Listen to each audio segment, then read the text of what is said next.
Bloody stories channel पे आप लोगों को वेलकम करता हूं। आज की कहानी पसंद आया तो प्लीज सब्सक्राइब कर देना। तो आज की कहानी शुरू करते हैं। और हैं जानी मानी पैरानॉर्मल इन्वेस्टिगेटर थी।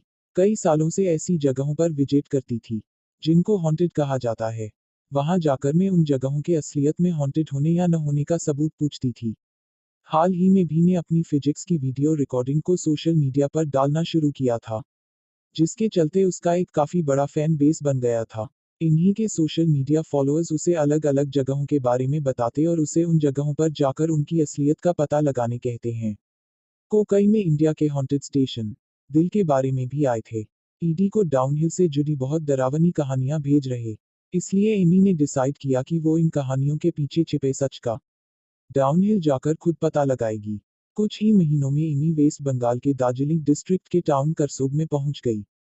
वहीं जगह आदि दुनिया का सबसे हॉन्टेड स्टेशन थॉप डाउनहिल था। इन्हीं अपनी सारी इन्वेस्टिगेशन रात के टाइम ही जाया करती थी, पर क्योंकि वह सुबह ही वहां पहुंच गई थी तो उसने कुछ लोकल से बात करने का सोचा। एक्सप्लोर करते हुए उसे एक दुकान के बाहर खाट पर बैठे दो आदमी मिले। एमी ने उनसे डाउनहिल हिल के भूतिया होने के बारे में पूछा। दांव खेल का नाम सुनते ही घाट पर बैठे दोनों आदमियों के चेहरे का रंग बिल्कुल उड़ गया और उन्होंने एमी को धीमी आवाज में बात करने को कहा। उन्हें इतना डरा हुआ देख एमी को बहुत अजीब लगा। उसने उन्हें धीमी आवाज में अपने बारे में बताते हुए कहा कि वह पैरानॉर्मल इन्वेस्टिगेटर है और रिसर्च करने के लिए दांव हिलाई है। इस पर उनमें से एक आदमी ने बेरहमी से कहा कि उसे वापस घर लौट जाना चाहिए। वहां जाएगी दबोच बिना सवाल बहुत हो कभी नहीं भूल पाएगी। साथ ही उस आदमी ने किसी बूढ़ी औरत के बारे में भी बताया, लेकिन वो उसके बारे में बात करते करते काफी घबरा गए और वहां से उठकर चले गए। ऐसा पहली बार नहीं था गेमिंग के पूछने पर उस हिल स्टेशन पर रह रहे लोगों ने ऐसा बिहेव किया हो, पर अलग अलग लोगों से बात करके वह इतना थक गई थी कि वह कुछ देर वेस्ट करने के लिए अपने होटल रूम वापस चली गई। शाम होते ही अपने हाथ में एक हैंडीकैम लिए एमी लोगों की बताई हुई डेट रोड पर पहुंच गई। उस जगह पर चलते हुए इन्हीं को अचानक बहुत लगने लगी। हालांकि उसने एक ओवरकोट पहना था, फिर भी इन्हीं को ठंड लग रही थी। चलते हुए अपनी वीडियो में उस जगह की डिटेल्स में भर ही रही थी। इधर भी उसके पैरों में कुछ पैसा और वह लड़खड़ाकर रोड पर गिर गई। ब्रॉड दोनों तरफ से जंगल से घिरी हुई थी और बहुत दूर दूर तक कोई नहीं था। वहां बस पेड़ ही पेड़ थे। तो ही में को लगा कि किसी पेड़ की कोई टहनी जमीन पर गिर गई होगी और उसे ही नहीं होगी। एमी ने उठकर जब अपने कपड़े झाड़े और जैसे ही पीछे मुड़ी, उसने देखा उसके पैर किसी ही पर नहीं बल्कि किसी और के पैरों से सेक्स लाइफ है। एमी यह देखकर बहुत ज्यादा घबरा गई। उसके देखते देखते ही उन नीले पैरों को कोई अंधेरे में घसीटता हुआ शामिल रहे हैं। के बाद इन्हीं को इतना ही नहीं हो गया था। जाओ मिल को और दृढ़ उन्हें का जो शायद मिला है सच है, पर उसकी इन्वेस्टिगेशन अभी भी पूरी नहीं हुई थी।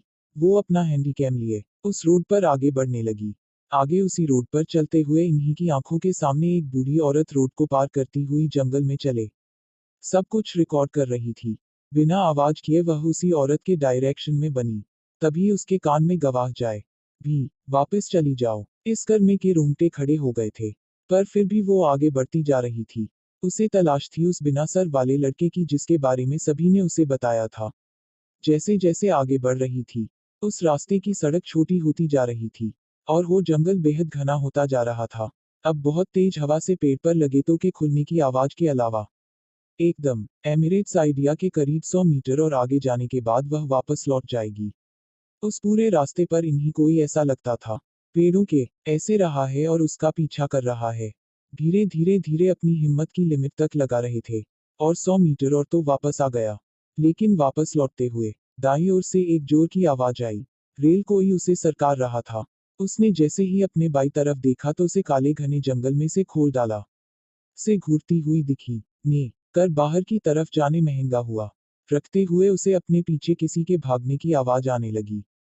इतनी हिम्मत नहीं कि आखिर वह उठकर उसके कानों में अजीब अजीब अभी किसी औरत की तो कभी किसी लड़की को बिना बीच गए बस भगती रहा और को चीरते हुए वो स्टेट रोड से बाहर आ गई। वह घबराई हुई तो ठीक पर खुश थी कि उसके हैंडीकैम में उन सारी घटनाओं का सारा एविडेंस रिकॉर्ड हो गया था। इन्हीं की फ्लाइट अगले दिन की थी और उस दिन हुई घटनाओं के बाद ईमेल बुरी तरह एग्जॉस्ट हो चुकी थी। उस रात उसने अपना हैंडीकैम टेबल पर रख दिया और सोने चली गई। करीब 1 घंटे बाद ही इन्हीं के कानों में फिर से और इन्हीं की मौत टूट गई। फिल्मी ने जब अपनी आंखें खुली तो उसकी आंखों के सामने सवाल उठ खड़ा था। उसने एमी के हैंडीकैम को पकड़ रखा था और देखते ही देखते उसके हाथ में लिए हैंडीकैम में आग लग गई। भीमी को गुस्साए की जोर जोर से हंसने की आवाज आ रही थी। देखते ही देखते इन्हीं का हैंडीकैम जल गया और घुस आया इन्हीं के पास एक फ्लैश की तरह, और एबी बेहोश हो गई। शुभा होटल मैनेजमेंट के स्टाफ ने उसे उठाया ने जब उन्हें सब कुछ बताया। लोकल ने तो यह सब मान लिया, पर एविडेंस न होने की वजह से जब एमी ने वापस लौटकर यह बात अपने फॉलोअर्स को बताई तो उसे लोगों ने बहुत ही मिक्स रिस्पॉन्स दिया। कुछ एमी की कहानी को छूता कहने लगे और कुछ को उसकी बात पर यकीन भी हुआ। एमी ने अपनी लाइफ में कई अजीबोगरीब घटनाएं देखी थी, लेकिन कभी ऐसा एक्सपीरियंस नहीं किया था कि जहां उसे अपनी लाइफ की चिंता होने लगी। गांव हिल का वो एक्सपीरियंस उसके लिए बिल्कुल वैसा ही था। दावे की सच्चाई आज भी एक मिस्ट्री है। आपको क्या लगता में हमें जरूर बताएं, और अगर आपको एक कहानी अच्छी लगी तो अभी हमारा चैनल पोनी मंडे सब्सक्राइब कीजिए और देखते रहिए हर हफ्ते हिला देने वाली और स्टो